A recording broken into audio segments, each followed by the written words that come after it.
እንግዲህ ይሄን ንጉስ እግዚአብሔር የቀባው አገር ያስተዳድር ዘንድ እንጂ መንፈሳዊ ዓለም ላይ ገብቶ ካህናት የተፈቀደላቸውን እንኳን አገልግሎት ቀምቶ እኔ ነኝ ማጠንለት ሊል አይገባም ነበር። ግን እርግማን የሆነበት አያችሁ። አንዳንድ ጊዜ ለመንግስት በተሰጠ ቦታ ላይ እግዚአብሔር በዛ ውስጥ ይሰራል።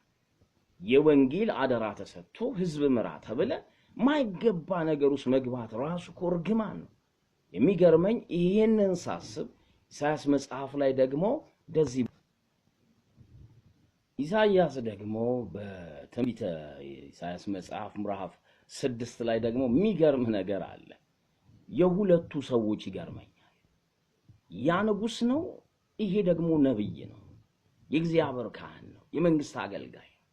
ምን ይላል መጽሐፍ ሲናገር? ራሱ ኢሳይያስ ሲናገር ንጉስ ኦዚያን በሞተበት ዓመት እግዚአብሔርን በረጅምና ከፍ ባለ ዙፋን ላይ ተቀምጦ አየሁት።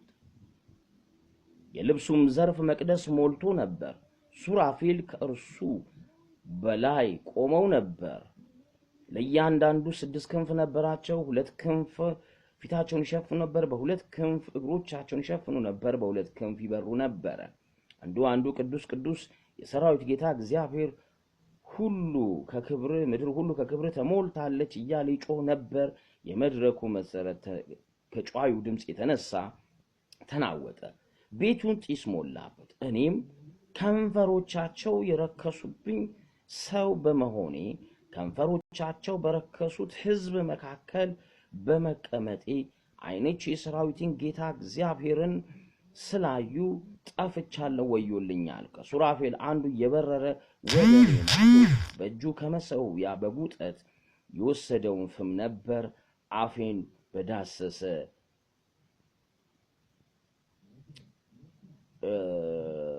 አፌን ዳሰሰበት።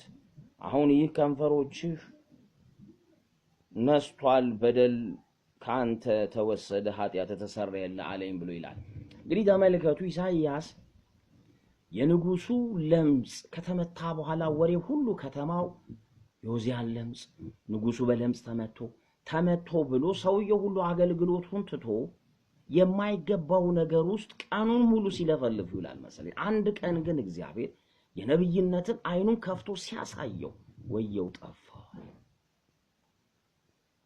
የተላከው ለነብይነት ነው፣ ህዝብን አቅጣጫ ለማሳየት እግዚአብሔር የጠራው ለዚህ አገልግሎት ነው። የሚያወራው ግን የንጉሱን ለምጽ ነበር። አያችሁ፣ አንዳንዴ ሰው የተሰጠውን ነገር ነው መኖር ያለበት። ለዛውም በዚህ ዘመን እላቂ ላይ፣ በዚህ ዘመን መጨረሻ ላይ እግዚአብሔር ሰዎች ሁሉ ከእሳት ባህር ይድኑ ዘንድ ወንጌል ይድረስ ብሎ እግዚአብሔር በሚጮህበት ዘመን ላይ ይገርመኛል ነው ወይስ የዩቲዩብ ሆት ኢሹ መሆን ትፈልጋላችሁ? በተለይ ስፔሻሊ አንድ ሰው ምን ሆት ኢሹ መሆን ፈልጋል እንዴ?